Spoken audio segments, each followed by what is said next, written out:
Greetings in the wonderful name of our Lord and Savior Jesus Christ. It's always a pleasure to be with you, to read the Word of God. Greeting you today is Tembingos Dube. Amen. We are going to take some time to read the Word tonight and hear what God is saying to us. The title of the message today is It's Time to Move. It is time to move. We are reading in 2 Kings chapter 7, verse 5. 2 Kings chapter 7, verse 5, where the Bible says, if we say we will enter the city, the famine in the city, or the famine is in the city, and we shall die there. And if we sit here, we will die also. So therefore come, let us surrender to the army of the Syrians. If they keep us alive, we shall live. And if they kill us, we shall die. The other day, I was talking to a lady. She's well qualified. She had been employed before, but now she was no longer employed, young as she is. She's staying home, nothing is happening. And God gave me this word that, what should we do now? If you can't get a job, if the doors have been closed, should you fold your arms and keep on waiting for that letter that will say now you are employed? Or you wait for that tender that you will win? This word came to me. God gave me this word, and I believe it's going to encourage you tonight. Amen. If we go to the old times, in the time the Bible was written, you get to understand that leprosy was a very serious disease. We know, bazalwane, ukuthi you should understand it. The way the Bible is written, the reason why we have the Bible, it is that when we read the stories, we are encouraged and our faith is encouraged. We learn from the people, and we also learn how God deals with humanity. The purpose of the Bible is to reveal God. That's why it's called, if you are studying, they call it theology, because it reveals who God is. Theos is God. Amen. So we are taking that word and looking how it reflects to our lives today. In the olden days, in this time the scripture was written, the text we read, leprosy was a very serious disease. Once you had leprosy, according to Leviticus chapter, I think it's chapter 13, you were supposed to be taken out of the city, where you will live there as a leprosy person and live there the miserable life until you are healed. And before you are healed, you are allowed to come to the people. You had to go to the priest who will check the sore and check if you are really okay.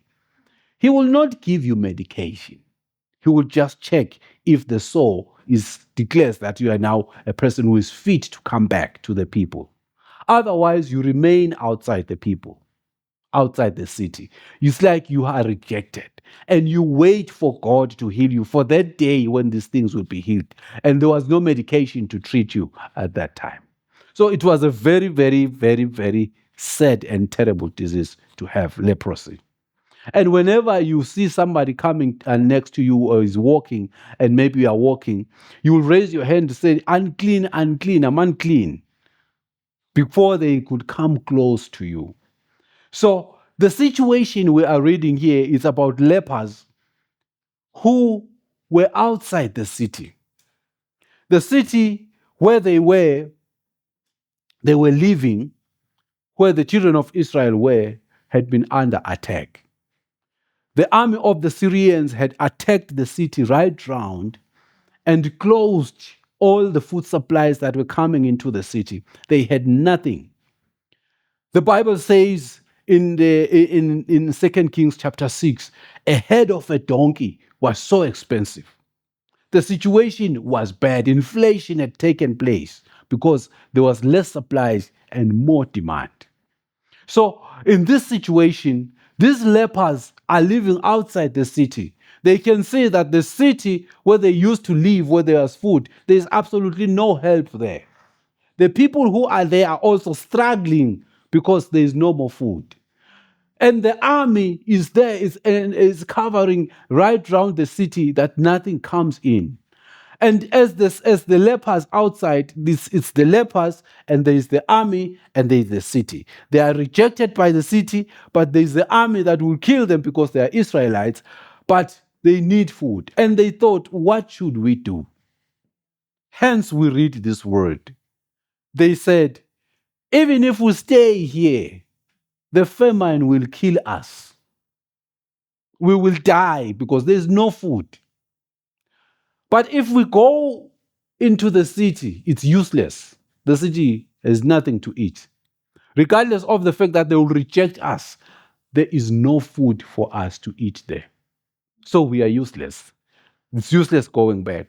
But if we go to the army, to go to the people who are fighting us, the people who have closed the supplies into our city, and go to them and face them, if they kill us, we're ready, we will die.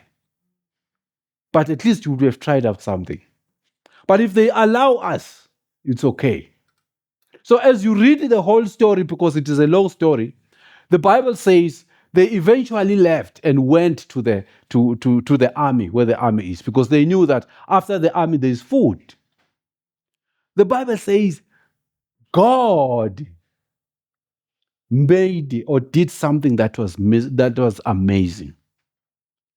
God acted now. Realizing that the lepers are taking a step of faith, he did something amazing. Now, if you read the Bible in the book or in verse 6, it says, for the Lord, now this is the Syrian camp, the Syrian army, this is what they say. For the Lord had caused an army of the Syrian to hear the noise of chariot and a noise of horses and the noise of a great army. So they said to one another, look, the king of Israel has hired against us the kings of the Hittites and the kings of the Egyptians to attack us. Therefore, they arose and fled at twilight and left the camp intact. God now is working. He's seeing people who are taking a step to move on, that we need to do something. And God now fights. Remember the prophet, I think it's Elisha, when the army were attacking him, and he prayed that, God, may you open his eyes and may he see who is with us. And when the Lord opened his eyes, he could see chariots and an army of God that was there ready to fight the enemy. So God fights our situations. Even before we can do anything, there is an army that is there ready to fight for you. And God wants you to take a step. As they moved and they get closer to the camp of the Syrians, they could find that, oh, there's no one. And they got into the first tent and they found some food and the precious things that were there. And they could see that the Assyrians have left their weapons. They ate and took some and hid some of the food, and they came back and did the same. But after some time, the one said, no, what we're doing is not fair. It's not fair. Let's go and call the people in the city and tell them that there's something. When they told the king, the family of the king, that's what the Bible says, they did not believe. The king did not believe too. He said, no, the Assyrians are attacking us. It's a strategy. And then he said, the Bible says there were about 2 chariots, a few horses that were left in the city. I think there were just few that whenever there's an attack, at least we will use these ones. And they set some 2 men to go out and check, and they could see on their way, they saw the weapons of the Assyrians. The Syrians, they left them down and on the road, and they fled. And then Israel went and took the food. And we know the story. The first part of the Bible is that there was this king's man who said, even if the Lord can rain some food, will this really happen? He doubted that God was going to supply a flour for a very, for half less than a shekel. But what I want to throw to the story is to reflect to our lives what we are going through as people. So the Bible tells us that these lepers were outside the city. One would think that the people that are in the city are enjoying life. They have everything. You could think of that. As a leper who's been sent outside, you would think the situation is better in the city, but things were not as they were. You know that today you think you are in the worst situation and you think some people are better than you. But you'd be surprised that some of the people that you think are better are also suffering. They are going through stuff. And you think I'm the only one. If I can give an illustration of people who are unemployed, some they think, I'm unemployed, I'm so useless. You will be surprised that the people that sometimes you think are making it are working daily. They are in debt. They don't even know what to do about the debt situation. They live hand to mouth. So you are not the worst off. God is with you. So these lepers, they had been rejected by the people. You might have been rejected by people for so many reasons. Maybe they said your behavior is not an acceptable one, or the way you do things is not what they think is okay, your reaction. But know that you are valuable if you take a step of faith. Amen. You might think the people who have successful businesses are enjoying it, but some have commissions and bribes to pay and things to sustain themselves. They are also struggling. If you read the Bible in the book of Psalm 73, it's a reflection of the psalmist talking of a situation that he is looking at the people who are rich. The Bible says in Psalm 73, verse 3, for I was envious. I was envious of the boastful when I saw their prosperity. I saw the prosperity of the wicked. In other words, this psalmist is a believer. And he sees like his life is sluggish or is not successful. And when he looks at the people who are rich, he refers to them as the wicked. These people are so boastful. They don't care. They have all the money. And these people, they even say, how does God know? Where in the situation where they mistreat the poor. And they say, verse 11, and they say, how does God know? And is there knowledge in the Most High? They don't see any value in God. They are so rich. Now, as a person who fears God, he now thinks in his heart. As believers, we go through this. When you see the people who are evil succeeding in life, the people who engage in evil practices that are not acceptable according to Christian standards, bribes, fornication, jobs for sleeping with the boss and you get a job, all those things that are there. And some are working today, some get promotions, some are promoted, and you wonder, what happened to this girl? How did she rise so fast? You ask yourself, and there you are a Christian going to prayer, like we are in the prayer, and you are busy praying, reading the Bible, following the word of God, and tithing with your little 100 rand you give that. I mean, you are struggling.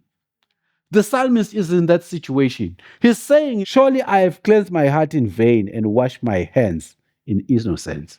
He says, I've maintained my Christianity in vain. You might be looking and thinking my Christianity is not working. I remember one time I had one pastor who was preaching and say, Christianity is delaying us. He was saying, he gave illustrations that Christianity delays us in that even our businesses should be millionaires now. But because we stick to the principles of doing clean business as Christians, we can't pay bribes, we can't do these illicit practices, and we then get sluggish. And you are speaking on that subject. But I want to tell you that as we face that as Christians, we should know that it's not in vain. Amen. So when you see these people prospering and those who do everything in that get through, you see Christianity as a stumbling block. If I can read Psalms 37, verse 1 says, "Never envy the wicked. Soon they fade away like grass and disappear. But instead, you trust in the Lord. Be kind and good to others, then you will live safely here in the land and prosper, feeding in safety." Amen. Even the psalmist I was referring to in Psalm 73, he said, well, if you read the whole psalm, you get to understand that he says, "But when I realized their end, I saw the Christianity worth of it." So as Christians, let's maintain our Christian walk. We might have been rejected, but let's never be tempted to get into illicit practices for gain, maybe of a business deal, of a job, of promotion, of whatever. Let's not be in that situation. So these lepers, they thought to themselves, what should we do? And the solution was, let's go and face these people. Let's deal with the situation. Let's attack. Whatever they will do to us, we will accept it. Now, other than sitting down and sitting just folding their hands, they did something. They didn't consider the situation that they were lepers who were considered as people who were outcast, who were not supposed to be in the city. But they said, no, let's do something. We can walk. That's very important. There is something you can do. There is something you are capable of doing. They might reject you in the city. You might be facing the army ahead. You are scared of the people who are fighting you. Whatever is there that making you not to get successful. But God says, these people said, at least we can walk. Let's just do. Let's try. If we die, it is okay. We will die. But if we succeed, we will succeed. What a faith. It is time to move. You have to do something. Take that qualification or take that talent or take that skill that you have and put it to use. You see, you turn your situation around requires you to accept the condition. The lepers accepted that, okay, we are lepers, but there's something we can do. You need to accept that now I'm in this situation. Don't fight it. It's like this now. There's nothing that is important as accepting the situation, that this is how things are. It makes you to think properly that, okay, to go ahead, this is what I have to do. Now, secondly, you realize that regretting about the situation will not change anything. Feeling sorry for yourself will not change anything. That I cannot do anything, what I did never succeeded, will not change anything. You need to take the step of action. That's the third point. As they decided to move the lepers and surrender, this is what made them to succeed. Actually, it brought an answer to the whole city, to the whole Israelites. They were able to get food. But God just saw their step of faith. Deuteronomy chapter 28, verse 12 to 11 and 12 says, the Lord will open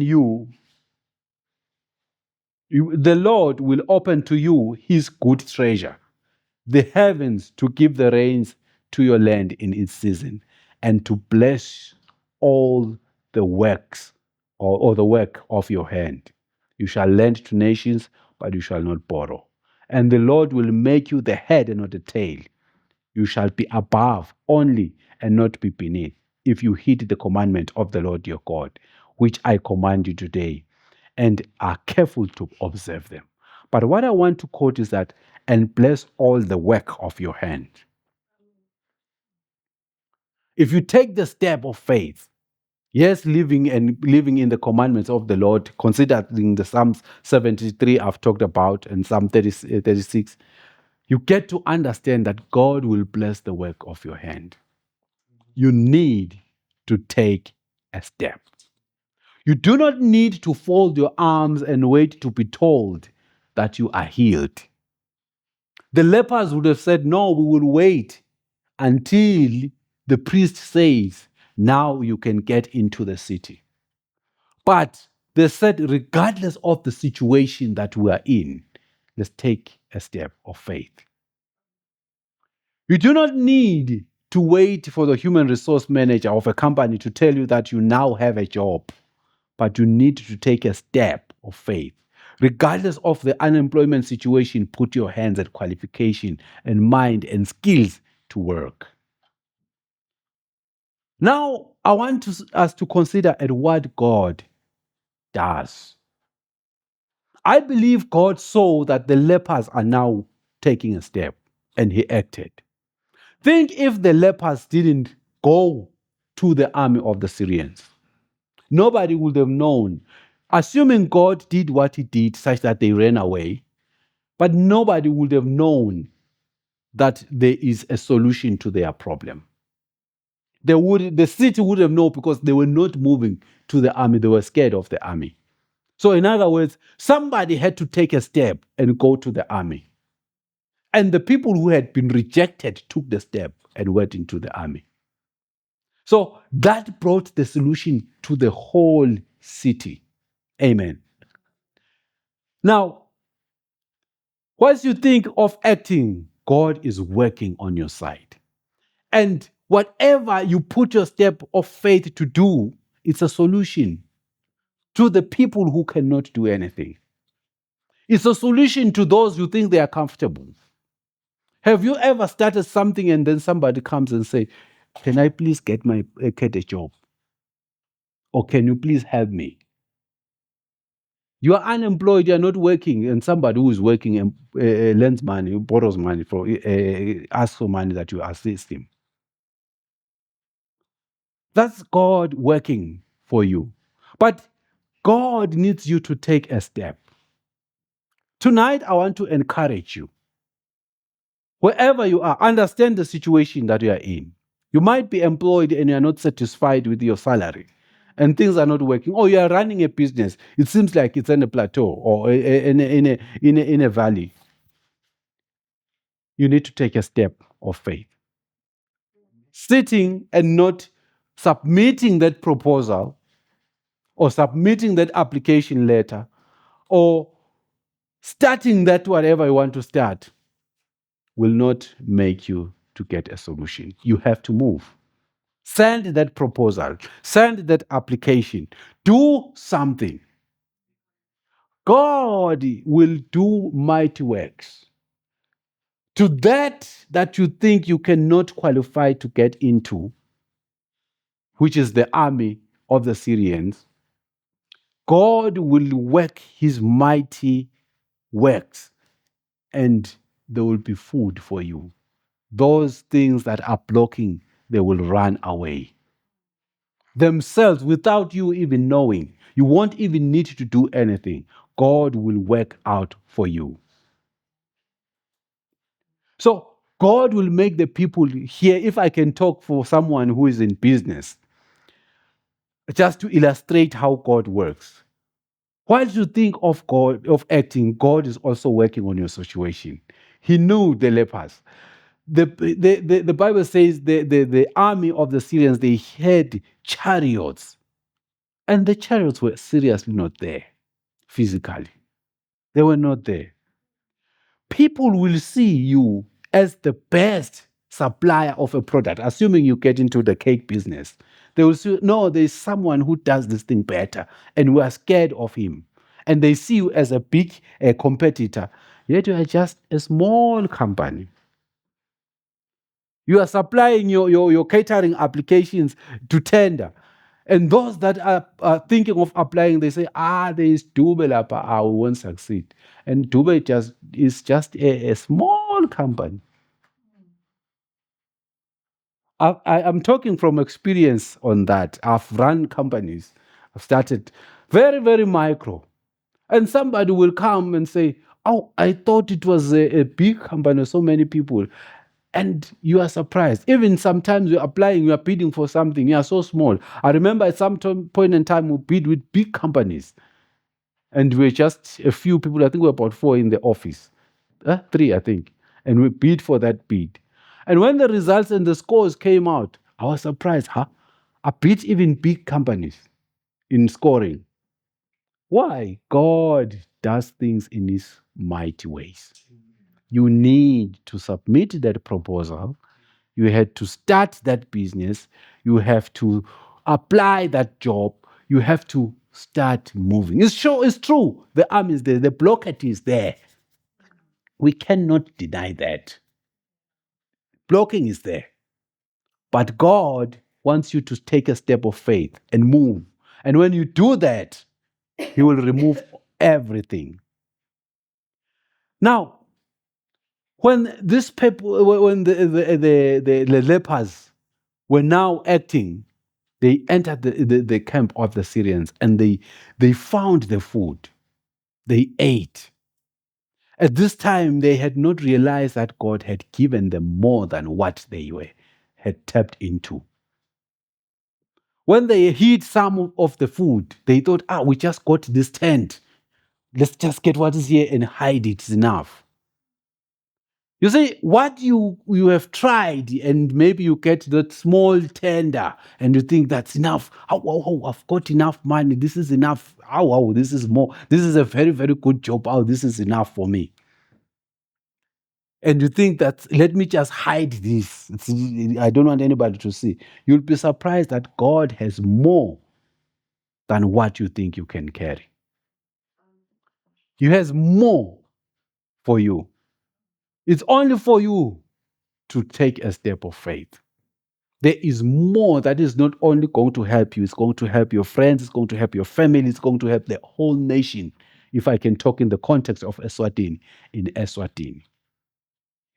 We are talking of high rate of unemployment to young people, but there are people who just have to take a step and walk. Say, we see all these problems that we have here, but we are now moving ahead, and they will get a lot that the Lord has for them. If the lepers had not continued, life will continue to be miserable in the city. It is only when you can act where you will see the Lord doing things for you. So tonight, I'm encouraging you to take a step of faith and say, staying in the situation that I'm in benefits me nothing. I have to take a step of faith. Even if I die trying, it's okay. At least I've tried. But God sees that try. For his loved children, he will act and remove all the things that you fear. Your step of faith is a solution. Amen. Now, as we conclude this sermon, we are in different life situations. You might be feeling rejected, maybe for something that happened to you, like the lepers, they had been rejected because of leprosy, and no one can help you, only God. And you are waiting that maybe someday God will bring a mighty person who will just tell me, this is a job, or here is a tender. Yes, that can happen. We cannot deny that. But if you take a step of faith and submit that proposal, submit that application, start that work you have been planning or you have been thinking, and start doing it, and God will bring a solution and open doors for you. We're not told how they were accepted, or we're not told whether the lepers, after what they did, they were then accepted into the city. But their courage changed their level of wealth and the situation for the city. This means your qualifications will not matter, but your actions. The solution to unemployment and high inflation and all the problems that we have today can only be sorted by people who will start to move. Amen. Father, we thank you for your word today. in the name of Jesus Christ. Father, you're calling us today to take a step of faith. It's time to move. We are scared of things around us that make us to doubt and that make us not to do anything. We're just waiting for that holy angel and that miracle to happen. We don't dispute miracles, Lord, but we are saying tonight, let's move. We thank you for your word, God, in Jesus' precious name. Amen.